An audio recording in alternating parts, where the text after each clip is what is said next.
नमस्कार साथियों, मैं भूपेंद्र शर्मा एक बार फिर आपके लिए एक नए वीडियो के साथ उपस्थित हुआ हूं, जिसका नाम है द इंटरव्यू। आज हम क्लास 12th के 7th चैप्टर को पढ़ने वाले हैं। हमने पहले भी 1 से लेके 6 पार्ट तक के सभी चैप्टर को लाइन बाय लाइन से पढ़ा हुआ है। जिन्होंने अभी तक मेरे चैनल को सब्सक्राइब ना किया हो या पहले के वीडियोस ना देखे हों, प्लीज़ उन्हें ज़रूर देखें, जिससे आपको उन्हें सफलता प्राप्त होगी। आइए आज हम चैप्टर नंबर 7 पढ़ने वाले हैं, जिसका नाम है द इंटरव्यू। इसके राइटर हैं क्रिस्टोफर सेल्वेस्टर। द इंटरव्यू ये जो चैप्टर है, ये chapter penguin book of interviews से लिया गया है, जिसको क्रिस्टोफर सेल्वेस्टर ने एडिटेड किया है। तो हम इसके ऑथर जो है क्रिस्टोफर सेल्वेस्टर के बारे में पहले जानते हैं। Christopher Sylvester was born in 1959। He was a student of history at Peterhouse, Cambridge. Christopher Sylvester का जन्म 1959 में हुआ था और ये कैम्ब्रिज यूनिवर्सिटी में हिस्ट्री के एक स्टूडेंट थे। He was a reporter for Private Eye for 10 years and has written features for Vanity Fairs. उन्होंने एक प्राइवेट आई संस्था के लिए रिपोर्टर के रूप में कार्य भी किया है। 10 साल तक कार्य किया। साथ ही साथ उन्होंने वैनिटी फेयर के लिए भी कई सारे आर्टिकल लिखने का कार्य किया है। Following is an excerpt from the taken his introduction of the Penguin Book of Interviews, an anthology of 1859 to the present day. लेखक बताते हैं कि ये जो चैप्टर है, ये चैप्टर इनकी द्वारा लिखी हुई पुस्तक पेंगुइन बुक ऑफ इंटरव्यू से लिया गया है, जो 1993 में पब्लिश हुई थी। और उसमें उन्होंने लिखा है कि जब से इंटरव्यू की शुरुआत हुई, कब से, 1859 से जब से शुरुआत हुई और आज तक की स्थिति में इंटरव्यू की कैसी स्थिति है, उसके बारे में उन्होंने इस पुस्तक में लिखने का कार्य किया है। चैप्टर स्टार्ट करने से पहले मैं आपको बता देना चाहता हूं कि ये चैप्टर जो है 2 भागों में बटा हुआ है। पहले हमने इंटरव्यू के इंट्रोडक्शन के बारे में पढ़ा हुआ है और दूसरे पार्ट में हमें एक इंटरव्यू के बारे में बताया गया है। आज हम इस चैप्टर को पढ़ने वाले हैं। उम्मीद है आप सबको समझ में आएगा। Since its inventions a little over 130 years ago, the interview has become a commonplace of journalism. लेखक बताते हैं कि 1859 से, जब से इंटरव्यू की शुरुआत हुई है, करीबन 1859 से और आज तक 130 ईयर्स हो चुके हैं। 130 ईयर्स से ज़्यादा हो चुके हैं।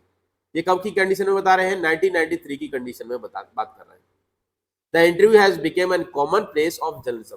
लेखक बताते हैं कि इंटरव्यू आज के समय में जर्नलिज्म के क्षेत्र में एक साधारण स्थान उसने ले लिया है। इसका मतलब है कि जर्नलिज्म में बिना इंटरव्यू के आज के ज़माने में कुछ होता ही नहीं। Today, almost everybody who is literate will have read an interview at same point in their lives. लेखक बताते हैं कि ऐसा कोई भी व्यक्ति जो लिटरेट है, उसने कहीं ना कहीं जीवन के किसी न किसी मोड़ पर इंटरव्यू को जरूर पढ़ा होगा। While from the other point of view, several thousand celebrities have been interviewed over the years, some of them repeatedly. दूसरे व्यक्तियों की नजरिए में कई हजारों सेलिब्रिटीज हैं जो एक साल में कई बार इंटरव्यू देने का कार्य करते हैं। कुछ तो ऐसे हैं जो बार बार रिपीटेड इंटरव्यू देते रहते हैं। So it is hardly surprising that opinions of the interviews of its functions, method and merits very considerable. लेखक बताते हैं कि इसलिए ये कह पाना बहुत ही कठिन होगा और इंटरव्यू के बारे में जो राय है, उन्हें पढ़ने के बाद, उन्हें समझने के बाद आपको आश्चर्य होगा, तो इसमें कोई कठिनाई वाली बात नहीं है। क्योंकि इंटरव्यू के फंक्शन के कारण, इस इंटरव्यू के मेथड के कारण, उसकी मेरिट के कारण जो भी स्थितियां हैं, वो स्थितियां सामान्य योग्य हैं, मानने योग्य हैं। Some might make quite extravagant claims of for it as being an highest form of source of truth. कुछ लोगों का मानना है कि इंटरव्यू के बारे में बहुत ज्यादा एक्स्ट्रावेगेंट का मतलब होता है बहुत बढ़ा चढ़ाकर बात करते हैं। बढ़ा चढ़ाकर बात ये करते हैं कि इंटरव्यू जो है आज के समय में सच्चाई जानने का सबसे अच्छा स्रोत है। And it's practice and art, और इसकी जो प्रैक्टिस है, अभ्यास है, ये कला के रूप में है। Other usually celebrities who see themselves as a victims. इसके साथ ही अन्य कई सेलिब्रिटीज जो हैं वो इसका शिकार मानते हैं। विक्टिम्स का मतलब होता है शिकार मानते हैं। might despise the interview as an unwarranted intrusion into their lives। कुछ सेलिब्रिटीज का ऐसा मानना भी है कि इंटरव्यू देते समय एक अनवारंटेड इंट्रूशन हो जाता है। इंट्रूशन का मतलब होता है घुसपैठ, अनवारंटेड का मतलब होता है अनचाहा, एक अनचाही घुसपैठ उनके जीवन में हो जाती है। और feel that it somehow damage them, और ऐसा महसूस होता है कि इंटरव्यू देने के बाद कुछ अपने मन में जो था वो चला गया है, कहीं ना कहीं हम छोटे हो गए हैं। Just as in the some primitive cultures, it is believed that if one take a photographic portrait of somebody, then one is stealing that person's souls। ये बात उसी प्रकार से बात है जिस प्रकार से कुछ प्राचीन संस्कृतियों में ऐसा माना जाता है कि यदि कोई भी व्यक्ति किसी भी व्यक्ति का एक फोटोग्राफिक पोर्ट्रेट खींच लेता है तो उसकी शरीर में से उसकी आत्मा का कुछ अंश वो उससे खींच लेता है। तो ये एक बहुत ही मजाकिया बात हो गई, लेकिन लेखक का ऐसा मानना है कि कुछ लोगों का ऐसा मानना है, कुछ लोग जो इंटरव्यू देना नहीं चाहते, कुछ लोग जो उनका शिकार हो गए, इंटरव्यू का शिकार हो गए, जिससे उनके कैरियर बर्बाद हो गए।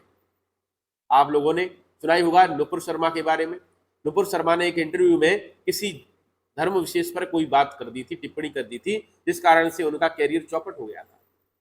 ऐसे ही कुछ लोग ऐसे भी हैं जो इंटरव्यू देने से क्या हो जाते हैं, शिकार हो गए हैं, जिन्हें खुद नहीं पता वो क्या कह रहे हैं क्या नहीं कह रहे, लेकिन उसके कहने से, उनकी बात करने से, उनकी बात रखने से उन्हें क्या हो जाता है, उनका कैरियर नष्ट हो जाता है। ऐसे लोग अपने आप को उन इंटरव्यूज का विक्टिम मानते हैं और वो कहते हैं कि उनके जीवन में उस इंटरव्यू से क्या हो गया, पूरे जीवन बर्बाद हो गया, और उन्हें लगता है कि कहीं ना कहीं इंटरव्यू देने से वो छोटे हो गए। आइए आज हम आगे पढ़ने वाले हैं। VS. नैपॉल feels that some people were around bounded by the interviews and lost a part of their themselves। V S. Naipaul एक ऐसे लेखक हैं जिन्होंने लिटरेचर के क्षेत्र में 2001 में नोबेल प्राइज जीता था। वो इस बात को कहते हैं कि इंटरव्यू जो है एक ऐसा भाग है जिससे कई सारे लोगों को ऐसा महसूस होता है कि उनके सीने पर, उसके दिल में कोई घाव कर दिए। बाउंडेड का मतलब होता है घाव कर देना, घाव कर दिए गए हैं या उनके अंदर से कोई चीज छीन ली गई है। Lewis Carroll, the creator of the Alice in Wonderland, was said to have had a just horror of the interviewer. Lewis Carroll जिन्होंने एलिस इन वंडरलैंड नामक उपन्यास लिखा हुआ है, वो कहते हैं कि अरे इंटरव्यू का तो इतना ज्यादा भय है, इतना ज्यादा डर है कि कुछ कह ही नहीं सकते। वो कहते हैं he never consisted to be interview. वो कहते हैं कि वे कभी भी इंटरव्यू देना नहीं चाहते। It was his horror of being lionised. वो कहते हैं कि इसका डर इतना ज्यादा है, मुझे इतना ज्यादा लगता है कि कुछ पूछिए मत, इससे मुझे क्या लगता है कि मैं ज्यादा प्रसिद्धि प्राप्त कर जाऊंगा। विच मेड हिम दस रिपील वुड बी एक्विटेंसेस, इंटरव्यूअर्स और the persistence prisoners for his autograph, and he would afterward relate the stories of the success in silencing all such peoples with much satisfaction and amusement। लेखक कहते हैं कि उन्हें interview देना बिल्कुल भी पसंद नहीं है, क्योंकि उन्हें इंटरव्यू देने से क्या हो जाएगा, उन्हें प्रसिद्धि प्राप्त हो जाएगी, और प्रसिद्धि से उन्हें डर लगता है। क्यों? क्योंकि उनकी प्रसिद्धि होने से उनके एक्विटेंसेस कौन होते हैं, परिचित लोग, जितने भी चिरपरिचित लोग होते हैं उनको हम एक्विटेंसेस बोलते हैं। जितने भी एक्विटेंसेस हैं, जो इंटरव्यू लेने वाले इंटरव्यूअर हैं और जितने भी पिटिशनर्स हैं, सारे के सारे मेरे पीछे पड़ जाएंगे और मुझसे ऑटोग्राफ वगैरह मांगेंगे। और इतना कहने के बाद वो अपनी बात कह देते हैं कि भाई हमें इंटरव्यू नहीं देना, और फिर उसके बाद वे अपने दोस्तों के साथ चर्चा करते हुए और संतुष्टि से और खुशी से ये कहेंगे देखो आज हमने इंटरव्यू देने से कैसे बच गए। उसी प्रकार से एक और लेखक है जिनका नाम है रूडयार्ड कपलिंग। रूडयार्ड कपलिंग हम जानते हैं सब लोग, जंगल बुक के लेखक हैं। Express an even more contemporary attitude towards the interviewer। Rudyard coupling भी इंटरव्यूअर के प्रति अपना बहुत ही बुरा व्यवहार प्रस्तुत करते हैं। जितने भी समसामयिक लोग हैं उनके प्रति उनका जो व्यवहार है वो बहुत ही भद्दा व्यवहार प्रस्तुत करते हैं। His wife Caroline writes in her diary for 14th October 1892 that their day was wrecked by the two reporters from the Boston। उनकी पत्नी कैरोलाइन अपनी डायरी में लिखती हैं कि 14 अक्टूबर 1892 को बॉस्टन से आए हुए दो रिपोर्टर्स ने उनका दिन खराब कर दिया। She reports her husband as saying to the reporters, "Why do I refuse to be interviewed? Because it is immoral." वो अपनी डायरी में लिखती हैं कि उनके पति इंटरव्यू देने से क्यों बचते हैं, उसका कारण क्या है। तो वो कहते हैं कि मैं इंटरव्यू देने से क्यों बचता हूँ, मैं उस इंटरव्यू देने से मना क्यों करता हूँ, क्योंकि ये कैसा है, इमोरल है, अनैतिक है। इमोरल का मतलब होता है अनैतिक है। It's a crime just as much of the crime as an offence against my person.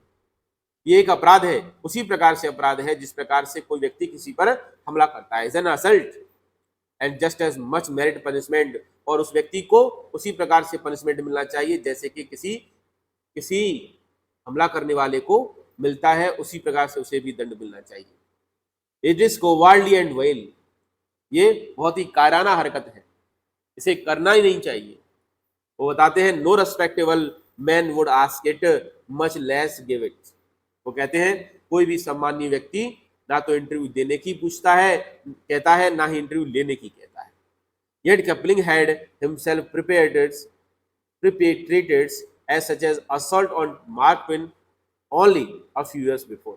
लेकिन लेखक कहते हैं, क्रिस्टोफर सेल्वेस्टर कहते हैं कि किपलिंग जिस बात से मना करते हैं वो कहते हैं कि ये एक असॉल्ट है, ये एक इमोरल है, लेकिन उन्होंने कुछ वर्ष पहले ही मार्क ट्वेन का इंटरव्यू लिया था, जिसके लिए उन्होंने भी तो उस असॉल्ट को किया है, लेकिन अपनी बात तो इन्हें अच्छी नहीं लगती।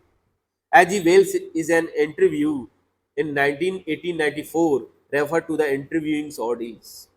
एजी वेल्स कहते हैं कि 1894 में जो उन्होंने इंटरव्यू दिया था वो इंटरव्यू एक बहुत ही कठिन इंटरव्यू था, कठिनाई वाला इंटरव्यू था। But was the Fairlie frequent interview and the 40 years later found himself interviewing Joseph Stalin. लेकिन वो कहते हैं एजी वेल्स ने आज से उससे 40 साल पहले जोसेफ स्टालिन का इंटरव्यू लिया था। Saul Bellow, who has consented to be interviewed on several occasions, nevertheless once described interviews as being like thumbprint on his windpipe। Saul Bellow एक और लेखक हैं, प्रसिद्ध राइटर हैं, वो मानते हैं उन्होंने कई मौकों पर इंटरव्यू देने का भी कार्य किया है, लेकिन जब उनसे इंटरव्यू के बारे में पूछा गया तो उन्होंने कहा कि इंटरव्यू देने में मुझे तो ऐसा महसूस होता है जैसे कि like a thumbprint on his windpipe, जैसे कि कोई क्या करे, आपके गले पर दबाव डालकर आपसे पूछे कि बताओ इंटरव्यू कैसा रहा।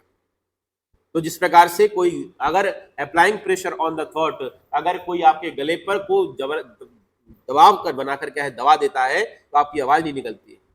वो कहते हैं इंटरव्यू भी मुझे इसी प्रकार से महसूस कराता है। सॉल बेलो कहते हैं कि इंटरव्यू देते समय ऐसा ही मुझे महसूस होता है कि कोई गले पर मेरा हाथ रखकर मेरे गले को दबा रहा है, मेरी सांस रुक जाती है।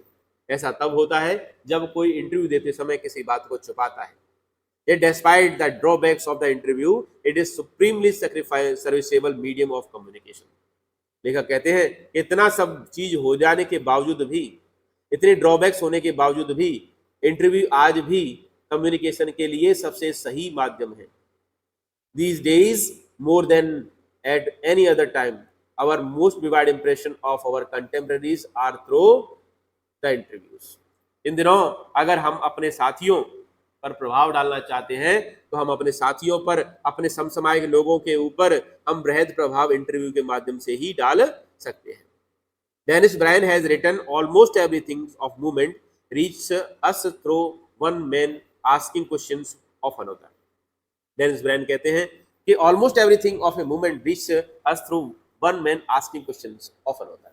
डेनिस ब्रायन कहते हैं कि इंटरव्यू देते समय हमारी आंखों के सामने सब कुछ घूम जाता है, एक ही क्षण में सारी चीजें घूम जाती हैं कि अब ये व्यक्ति कौन सा प्रश्न पूछने वाला है, अब क्या है, सारी चीजें, सारे प्रश्न, सारी दुविधाएं सारी आंखों के सामने आ जाती हैं।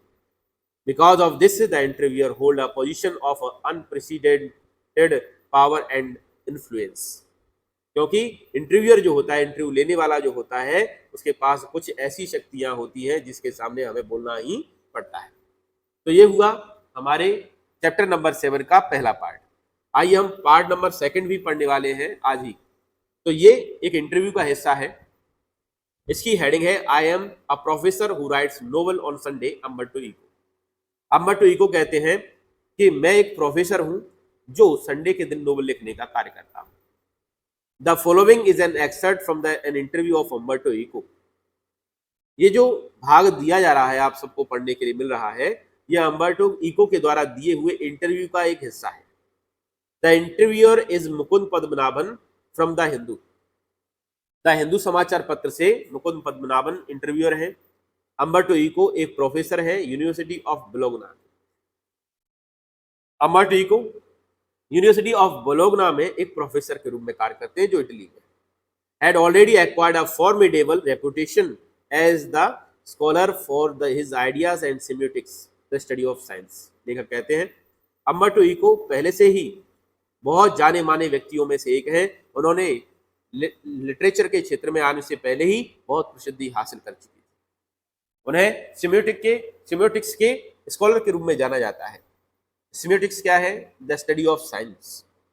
चिन्हों की अध्ययन को हम स्टडी ऑफ साइंस बोलते हैं। Literary interpretations and medieval aesthetics before he turn to writing fictions. उन्होंने पहले ही प्रसिद्धि प्राप्त कर चुके थे इन सभी चीजों में।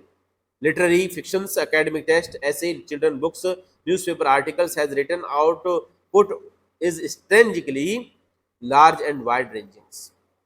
लेखक बताते हैं कि उन्होंने जितने भी लिटरेरी फिक्शन लिखे हैं, एकेडमिक टेक्स्ट लिखे हैं, एसेज लिखे हैं, उन्होंने पहले ही इन इतनी सारी संख्या में लिखे हुए हैं कि हर एक व्यक्ति इसके बात को सुनकर ही आश्चर्यचकित हो जाता है। In 1980s, he acquired the equivalent of intellectual superstardom with the publication of The Name of the Rose, which sold more than 10 million copies. लेखक बताते हैं कि 1980s में इन्होंने एक पुस्तक छपवाई थी जिसका नाम था द नेम ऑफ द रोज। ये नोवेल इतना ज्यादा प्रकाशित हुआ, इतना ज्यादा प्रसिद्ध हुआ कि इन्हें सुपरस्टारडम प्राप्त हो गई इसी से, क्योंकि इस नोवेल की कॉपी 10 मिलियन से ज्यादा कॉपी बिक चुकी थी। आइए आज हम इनके इंटरव्यू के बारे में पढ़ने वाले हैं। मुकुंद जी जो कि द हिंदू समाचार पत्र से हैं और अम्बर्टो इको एक यूनिवर्सिटी बोलोग्ना के प्रोफेसर हैं। मुकुंद जी पूछते हैं, English novelist and academic David Lodge once remarked, I cannot understand how one man can do all the things he does. Mukund ji कहते हैं कि एक एकेडमिक इंग्लिश नोवेलिस्ट हैं, इंग्लिश एकेडमिक भी हैं जिनका नाम है डेविड लॉज। उन्होंने एक बार कहा था कि अम्बर्टो इको, मुझे यह समझ में नहीं आ रहा कि अम्बर्टो इको इतना ज्यादा कैसे लिख सकते हैं। अम्बर्टो इको कहते हैं, may be I gave the impression of doing many things. Umberto Eco कहते हैं, हाँ लग सकता है, क्योंकि मुझे भी ऐसा लगता है कि मैं भी यह बताने का प्रयास करता हूं कि मैं बहुत सारी चीजें कर रहा हूं, but in the end I am convinced I am always doing the same thing.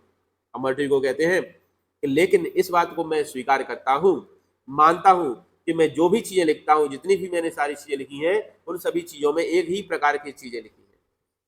Mukund ji कहते हैं, कौन सी? अम्बर्टो इको कहते हैं, oh now that is more difficult to explain. I have some philosophical interest and I pursue them through my academic work and my novels. Umberto Eco कहते हैं, अरे ये बात बताना तो मेरे लिए कठिन है, लेकिन मैं आपको बता देना चाहता हूं कि मेरी दार्शनिक विचारधारा वाले मेरी कुछ चीजें हैं, मेरा कुछ नजरिया है, जो एक दार्शनिक विचार का मेरा नजरिया है, और उसी नजरिए को मैं अपने नोवेल और अपने एकेडमिक वर्क में फॉलो करता हूँ। Even my books of children are about non-violence and peace. Umberto Eco कहते हैं, यहाँ तक कि मेरे जो बच्चों की किताबें हैं, उन बच्चों की किताबों में जो कहानियां होती हैं, जो चीजें होती हैं, वो सारे के सारे नॉन वायलेंस होती है, अहिंसा से रिलेटेड होती हैं और पीस से रिलेटेड होती है। You see the same bunch of the ethical philosophical interest. आप देखेंगे उनमें भी वही चीजें हैं जो चीजें मैं बड़े लोगों के लिए लिखता हूँ, उसमें जो एथिकल फिलोसॉफिकल इंटरेस्ट जो है, मेरा प्राचीन फिलोसॉफिकल दार्शनिक विचार है, वही मैं उसमें फॉलो करने का कार्य करता हूँ। And then I have a secret, और इसके अलावा मेरा एक सीक्रेट भी है। Did you know what will happen if you eliminate the empty space from the universe? Umberto Eco कैसे कहते हैं, मुकुंद जी से कहते हैं कि मेरा एक सीक्रेट भी है। मेरा सीक्रेट ये है कि तुम लोग जानते ही होंगे इस संसार में कितना सारा एम्प्टी स्पेस है, और उस एम्प्टी स्पेस को एलिमिनेट किया जाए तो, यानी कि हटा दिया जाए तो, इसी प्रकार से यदि ब्रह्मांड में से उसी खाली स्थान को हटा दिया जाए तो, eliminate the empty space in all the atoms, यहाँ तक कि जितने भी अणु और परमाणुओं के बीच में जो खाली स्थान है उसको भी हटा दिया जाए तो, the universe will become as big as my fist. Umberto Eco बताते हैं कि अगर इस स्पेस को हटा दिया जाए हर एक चीज में से, तो ये ब्रह्मांड जो है वो मेरी मुट्ठी के समान रह जाएगा। तो यहाँ पर थोड़ी सी ज्यादा बात कह दी है, लेकिन मुट्ठी की जैसे नहीं रहे तो काफी हद तक ये छोटा हो जाएगा। Similarly we have a lot of empty spaces in our lifes. वो बताते हैं कि इसी प्रकार से हमारे जीवन में भी बहुत सारे खाली समय हैं। आई कॉल देम इंटरेस्टिक्स, मैं उन सभी को इंटरेस्टिक्स बोलता हूँ। जो भी दो कार्यों के बीच में खाली समय होता है उसे हम इंटरेस्टिक्स कहते हैं। Say you are coming over to my place, जैसे कि तुमने मुझसे कहा कि तुम मेरे स्थान पर आ रहे हो। You are in an elevator and while you are coming up. वो कहते हैं कि यदि मुझसे मिलने के लिए आप एलिवेटर पे चढ़े हुए हैं और आप मुझसे मिलने के लिए आ रहे हैं, I am waiting for you, और मैं तुम्हारा इंतजार कर रहा हूँ, दिस इज एन इंटरेस्टिक्स। और जब मैं तुम्हारा इंतजार करता हूँ, जब मैं कोई कार्य नहीं कर रहा हूँ, तो यही इंटरेस्टिक्स कहलाता है। एन एम्प्टी स्पेस, यही खाली समय है। I work in the empty spaces while waiting for your elevator to come up from the first to the third floor, I have already written an article। लेखक कहते हैं कि यही खाली स्थान है। कौन सा? दो कार्यों के बीच में जो खाली समय मिलता है उसे हम खाली स्थान कहते हैं। मैं आपका एलिवेटर से आने का इंतजार नहीं करूंगा, बल्कि उसी समय में जो खाली समय है उसमें एक आर्टिकल लिखने का कार्य कर दूंगा। मुकुंद जी कहते हैं not even more can do this that of course your non-fictional writings, your scholarly work has a certain playful and personal quality about it। तो वो कहते हैं अरे ऐसा काम तो और कोई नहीं कर सकता, लेकिन आपके द्वारा जो लिखा हुआ नॉन फिक्शनल राइटिंग है, नॉन फिक्शनल राइटिंग जो कि उपन्यास और नोवेल और कहानियां नहीं है, जो कि उनके स्कॉलरली वर्क है, उनके बारे में बात कर रहे हैं। मुकुंद जी कहते हैं लेकिन आपका जो नॉन फिक्शनल राइटिंग है, जो स्कॉलरली वर्क है, इन सभी में बड़े ही प्लेफुल एंड पर्सनल क्वालिटी होती है। प्लेफुल और पर्सनल का मतलब होता है एक ऐसे रोचक विषय रोचक होता है, रोचकता होती है। आपने ये क्वालिटी कहाँ से प्राप्त की? It is A mark departure from the regular academic style. आपकी जो लेखन कला है, आपकी जो एकेडमिक नोट्स है, वो क्या है, कहीं ना कहीं रेगुलर एकेडमिक स्टाइल से काफी दूर है, कहीं दूर दराज तक दिखाई नहीं देते। Which is invariably depersonalised and often dry and boring. जो कैसे होते हैं? जो ऑफिस नोट्स जो होते हैं, जो नॉन फिक्शन राइटिंग होती है, वो कैसी होती है? डीपर्सनलाइज्ड, किसी व्यक्ति से संबंधित नहीं होती है, बल्कि कैसी होती है? ऑफन ड्राई होती है, उनमें कोई रोचकता नहीं होती, हमेशा उबाऊ होती है। Have you consciously adopted an informal approach और it is something that just come naturally to you? तो मुकुंद जी पूछते हैं क्या आपने इसके लिए कोई अलग से कुछ विशेष बात की है, या आपने कोई कोचिंग वगैरह की है, या आपने कहीं से इस चीज को धारण किया है, या आपके जीवन में ये चीजें जो प्राकृतिक रूप से आपको प्राप्त हो गई है, क्या कुछ ऐसा है क्या? अम्बर्टो इको कहते हैं when I presented my first doctoral dissertation in Italy. Umberto Eco कहते हैं कि जब मैंने इटली में अपना पहला डॉक्टरल डिसर्टेशन प्रस्तुत किया। डॉक्टरल डिसर्टेशन क्या होता है? थीसिस। जब हम पीएचडी करते हैं, आपने पीएचडी सुना होगा, डॉक्ट्रिन ऑफ फिलॉसफी कहते हैं इसे। और डॉक्ट्रिन ऑफ फिलॉसफी आप किसी भी विषय से कर सकते हैं, लेकिन आप पीएचडी करने से पहले आपको क्या करना होता है? आपने जिस विषय में आपने पढ़ा है, जिस विषय में आप कुछ प्रस्तुत करना चाहते हैं, उसको थीसिस को प्रिंट आउट कराकर आपको यूनिवर्सिटी में जमा कराना होता है। और उसमें यूनिवर्सिटी में जो प्रोफेसर है वो उसे पहले पढ़ते हैं, फिर उसके डिसीजन लेते हैं कि ये टॉपिक हुआ है या नहीं हुआ। One of the professor said, scholar learns a lot of certain subject, then they make a lot of false hypotheses। उनमें से एक प्रोफेसर ने कहा कि पहले तो स्कॉलर्स बहुत अधिक पढ़ते हैं, और पढ़ने के बाद क्या करते हैं? फिर झूठे साचे तुक्के लगाते हैं। हाइपोथेसिस का मतलब होता है तुक्के मारना। Then they correct them and at the end they put the conclusion।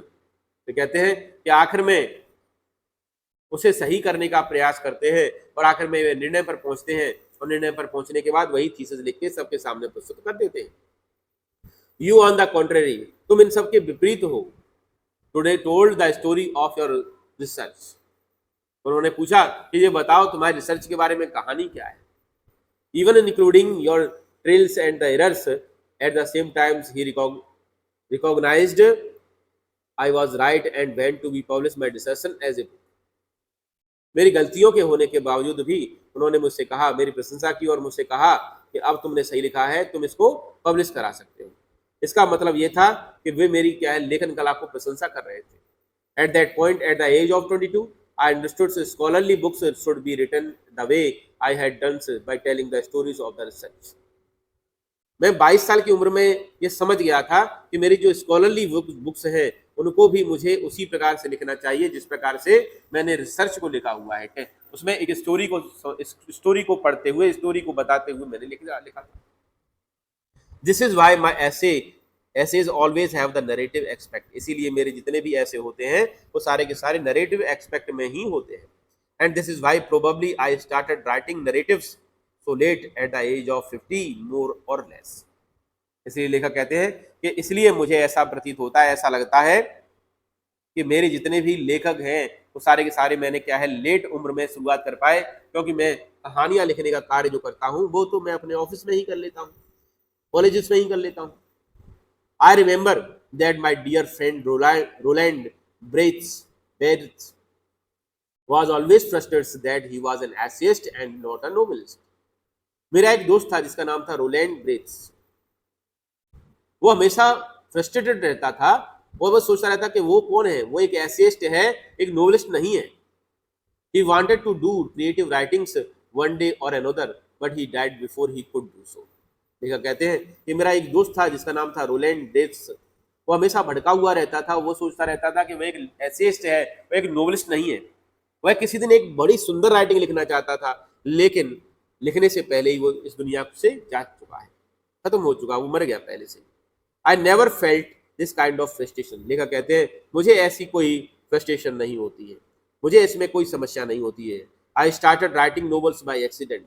तो बताते हैं कि देखो हम तो क्या है, नोवेल लिखना भी क्या है हमारा एक्सीडेंटली हमने लिखना शुरू कर दिया। I had nothing to do one day, एक दिन उनके पास कुछ लिखने के लिए नहीं था। एंड सो आई स्टार्टेड, इसलिए मैंने क्या है लिखना शुरुआत कर दिया। Novels probably satisfied my taste of for narration. मुझे तो ऐसा लगता है कि जैसे कि नोवेल्स ही है जो मेरे नरेशन कर लिखने के लिए मेरे लिए उपयुक्त, मेरी रुचि को प्रस्तुत करने का कार्य करते हैं। मुकुंद जी कहते हैं talking about novels from being a famous academic you went on the becoming spectacular famous after the publication of the name of the Rose. वो कहते हैं कि अगर नोवेल्स की बात चली है तो मैं आपसे पूछना ही चाहता हूं कि आपका एक नोवेल है जिसका नाम है द नेम ऑफ द रोज, वह बहुत अधिक प्रसिद्धि प्राप्त कर चुका है, बहुत ज़्यादा पब्लिकेशंस पब्लिश हो चुका है। You have written 5 novels against many more scholarly works of non fiction. मुझे लगता है कि आपने जो भी नॉन फिक्शनल वर्क किए हैं उनकी अपेक्षा करीबन 5-6 नोवेल लिखे होंगे, at least more than 20 of them, और मुझे ऐसा लगता है कि उनमें से 20 ही होंगे। तो अमर टू यू कहते हैं नहीं नहीं ओवर 40, अमर टू यू कहते हैं नहीं नहीं नहीं 40 हो गए, 40 नोवेल हो गए हैं। मुकुंद कहते हैं ओवर 40, आश्चर्यचकित हो गए तो कहते हैं अरे 40 से ऊपर। Among them a seminal piece of work on semiotics. Mukund ji पूछते हैं अच्छा 40 के 40 नोवेल में एक ही चीज लिखी हुई है, सिम्योटिक्स के बारे में ही लिखा हुआ है। But ask most peoples about Umberto Eco and they will say oh he is a novelist, does that bother you. तो वो पूछते हैं अच्छा आपने 40 के 40 नोवेल में एक ही तरह की चीज लिखी हुई है, सारे के सारे सिमेटिक्स के ऊपर है, तो ये बताइए कि आप जहां पर भी कहीं पर भी जाते होंगे तो लोग आपसे मिलकर आपको क्या बुलाते हैं, आपको नोवेलिस्ट बुलाते हैं या आपको प्रोफेसर बुलाते हैं? क्या आपको नोवेलिस्ट बुलाना बेकार नहीं लगता? अमर टू को कहते हैं yes because I consider my self a university professor. वो कहते हैं हाँ मुझे बुरा लगता है क्योंकि मैं अपने आप को यूनिवर्सिटी प्रोफेसर पहले मानता हूँ। Who writes novel on Sunday, जो क्या करता है संडे के दिन नोवेल लिखने का कार्य करता है। इट्स नॉट अ जोक, ये कोई मजाक नहीं है। I participate in academic conferences and not meeting to the pen clubs and writers. वो कहते हैं कि मैं एकेडमिक कॉन्फ्रेंसेज में भाग लेता हूँ, ना कि पेन क्लब्स में और राइटर्स की मीटिंग में भाग लेता हूँ। आई identify my self with the academic community, मैं अपने आप को एकेडमिक कम्युनिटी का ही हिस्सा एक मानता हूँ। But okay if they most peoples they have read only the novels. वो कहते हैं अरे लेकिन उन लोगों के लिए ये बात मेरे लिए बेकार नहीं लगती। क्यों? क्योंकि ऐसे लोग जो केवल मुझे नोवेल के माध्यम से ही जानते हैं, जो मेरे नोवेल्स को ही पढ़ते हैं। I know that by writing novels I reach a larger audience. मैं इस बात को स्वीकार करता हूँ कि मैंने लेखन कला के माध्यम से, नोवेल के माध्यम से काफी सारे श्रोताओं को प्राप्त कर दिया है। I can not expect to have an 1 million readers with stuff on semiotics. मैं इस बात को स्वीकार नहीं कर सकता कि केवल सिमेटिक्स के बारे में जानकार ही इतने सारे लोगों को, 1 मिलियन लोगों को जोड़ सकता है। मुकुंद जी कहते हैं which brings me to my next question. Mukund ji कहते हैं इसी से मेरा दूसरा प्रश्न उठ के आता है। The name of the Rose is a very serious novel. It is a detective yarn at the one levels, but it is also delves into the metaphysics, theology and the medieval history. Mukund ji कहते हैं इसी से मेरा दूसरा प्रश्न आता है कि आपका जो नोवेल था जिसका नाम है था द नेम ऑफ द रोज, बहुत ही सीरियस नोवेल था और कहीं ना कहीं इसमें डिटेक्टिव यार्न भी थी, साथ ही साथ मेटाफिजिक्स भी थी, थियोलॉजी भी थी, दर्शन शास्त्र भी था, है ना, और मध्यकालीन इतिहास भी था। तो आप इसे कैसे मानते हो? इसमें सब कुछ मिश्रण था। Yet it enjoyed a huge mass audience, were you puzzled at all by this? उन्होंने कहा इतनी सारी चीजों के होने के बावजूद भी आपके नोवेल को कई सारे लोगों ने पढ़ा और उसमें रुचि भी ली, क्या आपको इससे थोड़ी सी परेशानी नहीं होती, कुछ आश्चर्य नहीं होता? अम्बर्टो इको कहते हैं नो जर्नलिस्ट आर पजल्ड, नहीं नहीं नहीं, जर्नलिस्ट जो है वो ज्यादा क्या है, परेशान है। एंड समटाइम्स पब्लिशर्स, और कभी कभी पब्लिशर भी परेशान है। And this is because journalist and the publishers believe that people like trash don't like difficult reading experience. Umberto Eco कहते हैं मुझे ऐसा लगता है, मुझे परेशानी नहीं है, परेशानी जर्नलिस्ट को होती है। क्यों? क्योंकि, और पब्लिशर को भी होती है, क्योंकि उन्हें लगता है, जर्नलिस्ट को और पब्लिशर को ऐसा लगता है कि लोगों को कचरा पसंद है। कचरा का मतलब है ऐसी कहानियां जो हर एक नोवेल में आपको देखने के लिए मिल जाएगी, जहां पर एक हीरो होगा, एक हीरोइन होगा और एक विलन होगा, विलन को रोकने के लिए लगा रहेगा, और आखिरकार में एक ऐसी स्टोरी बनेगी जहां पर हीरो और हीरोइन की जीत होगी और आखिर में मिल जाएगी। कचरा वाली कहानियां जो हर एक तुम्हें नोवेल में मिल जाएगी। I don't like difficult reading experience, मुझे तो ऐसा लगता है कि कुछ ऐसे लोग भी हैं इस दुनिया में जिन्हें कठिन कठिन चीजों को पढ़ना अच्छा लगता है। Consider there are 6 billion people on the planet, the name of the rose sold between 10 to 15 million copies. वो कहते हैं कि इस पृथ्वी पर करीबन 6 बिलियन लोग हैं, यानी 600 करोड़ लोग हैं। आज की डेट में तो 800 करोड़ के समथिंग पहुंच गए हैं हम। तो वो कहते हैं करीबन करीबन 600 करोड़ लोग हैं इस प्लेनेट पे, और मेरा जो नोवेल है जिसका नाम है the name of the Rose, वो करीबन 10 से 15 मिलियन कॉपी ही उसकी बिची हुई है। 10 से 15 मिलियन यानी 1 से 1.5 crore. So in a way I reached only a small percentage of the readers. तो वो कहते हैं कि मेरे मतलब कितनी बिची है, 10 से 15 मिलियन कॉपी बिची हुई है, जो करीबन 1 से 1.5 करोड़ होती है, और 1 से 1.5 करोड़ 600 करोड़ के अपेक्षा बहुत ही कम क्वांटिटी में होता है। But it is exactly these kind of readers who don't want easy experience. मुझे ऐसा लगता है कि जैसे कि ये जो लोग हैं, जिन लोगों ने मेरे नोवेल पर थोड़ी सी रुचि दिखाई है, ये लोग इजी एक्सपीरियंस नहीं कर पाना चाहते, और at least don't always want this, और वे उन चीज़ों को नहीं चाहते जो हम लोगों ने करके रखी हुई। I myself at the 9 PM after dinner watch television and want to see either Miami boys और इमरजेंसी रूम। लेखक बताते हैं कि वे भी क्या करते हैं, शाम को खाना खाने के बाद 9 बजे के बाद वो टेलीविज़न देखते हैं, और टेलीविज़न में वो मियामी वॉइस और इमरजेंसी रूम जैसे 2 नाटक देखते हैं। मुझे ये अच्छे भी लगते हैं, मुझे इनकी ज़रूरत भी है, लेकिन मैं पूरे दिन इनको नहीं देख सकता। मुकुंद कहते हैं could the huge success of the novel have anything to do with the fact that it dealt with a period of medieval history that? Mukund ji पूछते हैं अच्छा तो ये बता दीजिए इस नोवेल की अपार सफलता का कारण क्या है? ऐसा क्या कारण है जिससे ऐसे मिडिवल हिस्ट्री वाली जो कहानी है वो कहानी इतनी ज्यादा प्रसिद्ध हो गई? अम्बर्टो इको कहते हैं that's possible but let me tell you another story. Umberto Eco कहते हैं कि ऐसा हो भी सकता है, लेकिन मैं एक कहानी आपको सुनाना चाहता हूँ। Because I often tell stories like a Chinese wise man, क्योंकि अम्बर्टो इको कहते हैं मुझे तो कहानियां ऐसे पसंद है जैसे कि चाइनीज वाइज मैन जो है कहानियां सुनाते हैं, उसी प्रकार से मुझे भी कहानियां सुनाना पसंद है। My American publisher said while she loves my book, she did not expect to sell more than 3,000 copies in a country which nobody has been cathedral or the study Latins. तो वो बताती कि मेरा एक अमेरिकन फ्रेंड है, मेरी एक American friend है और उसे मेरी किताब पसंद आई, और उसने भी मुझे कहा था कि उसके देश में मात्र 3,000 कॉपी से ज़्यादा कॉपी नहीं बिचेंगी, 3,000 कॉपीज से ज़्यादा नहीं बिचेंगी। और उन्होंने कहा था कि देखो उसके देश में यानी अमेरिका में कैथेड्रल और स्टडीज लैटिन जो है कोई नहीं पढ़ता है, इसलिए उन्होंने कहा था कि भाई वहाँ पर 3,000 कॉपी बिचेंगी। तो I was given an advance for 3,000 copies, इसलिए मुझे 3,000 कॉपीज का एडवांस दिया गया था। But in the and it sold 2 or 3 millions in the US, लेकिन अकेले अकेले US में ही 2 से 3 मिलियन कॉपी बिच गई। A lot of books have been written about the medieval past far from mine. लेखक कहते हैं कि मेरी किताब से पहले मिडीवियल हिस्ट्री के बारे में बहुत सारी किताबें लिखी हुई हैं। I think the success of the book is a mystery, मैं सोचता हूँ कि मेरी पुस्तक का सफलता होने में जो रहस्य है, मेरी सफलता का कारण जो है वो अभी भी रहस्य बना हुआ है। मुझे इसके बारे में कुछ पता नहीं। नोबडी कैन प्रिडिक्ट इट, किसी कोई भी इसके बारे में सोच भी नहीं सकता था, भविष्यवाणी नहीं कर सकता था कि मेरी पुस्तक इतनी पब्लिश होगी कि नहीं होगी।